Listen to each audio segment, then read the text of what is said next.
Bagong bayani sa Pinas, unti-unti nang lumabas. Basta meron pa kaming lakas, kami na po bahala sa labas.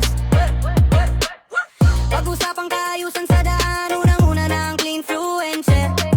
Bagong bayani sabi ng karamihan, para sa amin kami ay dirt killer.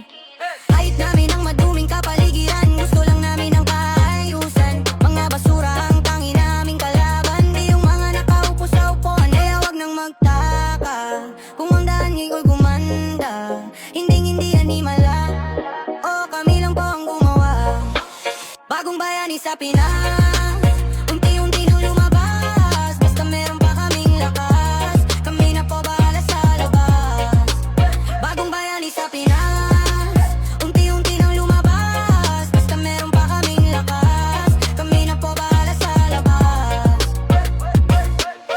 For the content lang sabi ng ilan, huwag mong sisihin ang iyong mga magulang. Ba't po ba namin sinusulong ang ulan, kung labag lang man sabing kaluban? Nandito kami para sa lahat, maging sa mga taong nega at gulat. Sa mga nagawa namin kahit di kami bayad, serbisyo namin libre at sagad. Kaya wag nang magtaka kung ang daan niya kung gumanda. Hindi yan himala, o kami lang po ang gumawa. Bagong bayani sa Pinas, unti-unti nang lumabas.